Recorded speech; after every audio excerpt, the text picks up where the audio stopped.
Live from downtown Vancouver at the Vancouver Film School campus, it's time for EP Live. Hey, welcome to EPN. My name is Victor Lucas, and we bring you the latest in everything cool. And man, have we got a cool show for you today. So cool, I needed to wear my hoodie today. It's kind of hoodie weather here in Vancouver. Torrential rains. Our guest, Will Ho, who is the creative director on NHL 20, is coming up right after the rundown. He is drying off his socks right now off camera because he is soaked. That's how dedicated he is. He wanted to come and talk with you guys and with me about NHL 20, which comes out this week. Super excited about that. But we've got a rundown to get to. This one is going out to NGM, who says they are loving the retro reviews. Thank you. I think you're talking about our brand new segment. It's called 16-Bit Superheroes. We're going to show you one of those today in the show, but let's get started with your rundown. We're getting a better idea of what to expect from the next game in the Resident Evil franchise. Capcom has released a short teaser trailer for a new game codenamed Project Resistance. It's the new multiplayer Resident Evil game that was first teased earlier this past summer and is described as a team-based survival horror experience. Judging by the trailer, the game will see teams of up to 4 players go up against formidable adversaries from past games in the series, including the dreaded Mr. X. Although we'll have to wait to find out more details. It will get a full unveiling at the Tokyo Game Show later this week. Capcom is back on fire with Resident Evil. I'm very excited about this. They seem to be not doing anything wrong with the franchise recently. Resident Evil 7 was incredible. Resident Evil 2 was deserving of all of its adoration, and this excites me very much, particularly if it's got the look and feel of the more recent, more modern Resident Evil games. I would love to play some cooperative, let's see how long we survive type of Resident Evil experience. This sounds like a blast. Really looking forward to this. Now, the Joy-Con-less Switch Lite is right around the corner, but that doesn't mean that Nintendo has forgotten about the Joy-Cons. Nintendo has filed a patent for a pair of bendable Joy-Con controllers. First spotted by fans on Reddit, the patent details how the new controllers would have a tiny hinge on the inside, allowing users to bend the top part away from them at an angle for more ergonomic thumb movement. This is just a patent, so there's no telling if Nintendo will actually make it a reality, so we'll have to wait and see. In the meantime, Nintendo has teased new peripherals for the existing Switch controllers, which look similar to many of the fitness peripherals for the original Wii.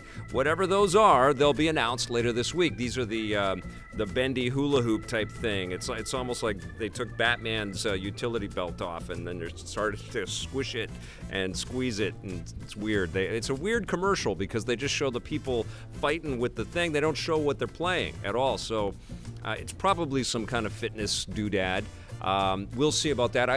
This is not in the news, but I also just saw that there might be a cardboard-less VR attachment for Switch VR, so maybe they're thinking about making a little more money on some of these VR interactive entertainment pieces that they keep doing and these conversions.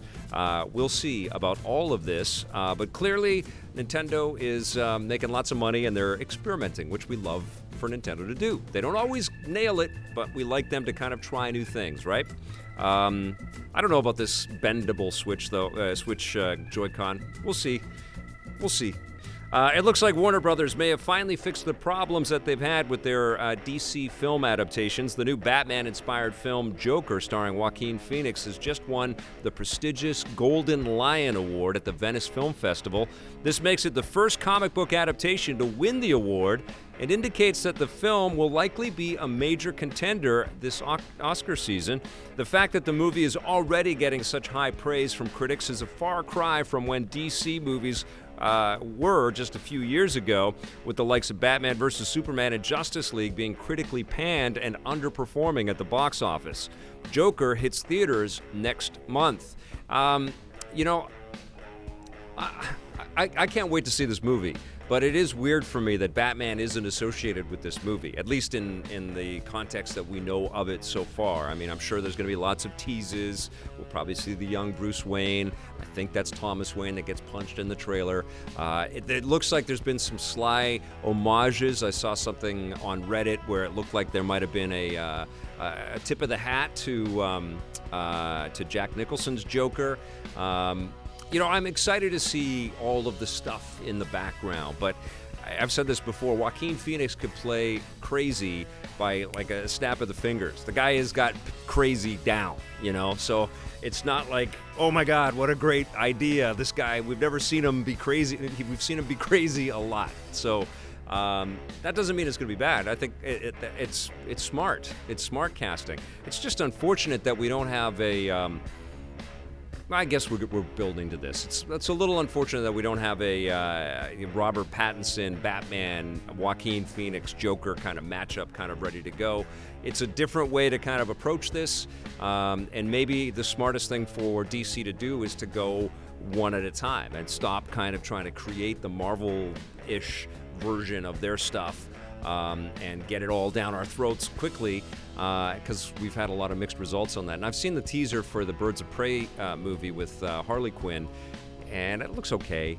And there's been some interesting casting that's been going on Suicide Squad 2, although he's just calling it the Suicide Squad, so clearly James Gunn just wants to scrub that first terrible Suicide Squad movie off the face of the earth, which is the right move. And I also read recently that the cinematographer that worked on the Justice League movie cried when he watched the film on screen because it was very different from what Zack Snyder had sort of cobbled together and worked on. It's been very tumultuous so far. So maybe this crazy Joker movie is going to be the thing that kind of brings it all together. And, I mean, can you imagine if the Joker wins Best Picture? What a world. Crazy. Well, I am excited. It's just weird to me that it's not a Batman thing. Okay. Of course, you could just put Batman in any movie, and I'd be happy with that, including the Fast and the Furious franchise. And Hollywood in general may have hit a speed bump in the world's fastest-growing film market. The new Fast spin-off, Hobbs & Shaw, has taken a surprise dip at the Chinese box office. It earned just $10 million in its third weekend inside the country, down from $26 million the previous weekend, and this is despite having almost no local competition. The franchise has historically been a smash success in China, and the film is still a hit, already earning more than it has in North America. But given the importance of the Chinese market, hopefully the slowdown doesn't indicate future problems for the Fast franchise and other Hollywood film properties. It's unclear what caused the drop, but it comes amidst a brewing trade war between the U.S. and China that could have an even bigger impact on the film industry and pretty much every other industry that's out there right now, including the iPhone. And we're about to have all kinds of iPhone announcements tomorrow. So it'll be interesting to see what happens through this inopportune trade war for a lot of businesses out there. I think there might be a little franchise fatigue with this Fast and the Furious thing. I think the last few movies have been fun, but I don't know if they have warranted the spectacular box office that they've had all over the. I don't know. I mean, from my vantage point, they've been okay, but I know a lot of people just adore these Fast movies. I actually liked Hobbs & Shaw. It was completely insane, but it was an entertaining movie, and I like those actors. We'll see. I mean, maybe everybody in China just loves Vin Diesel. Maybe they just love him, and that they only show up for the Vin Diesel. And if you take your Vin Diesel out, they're not showing up. Maybe that's what happened. Who knows?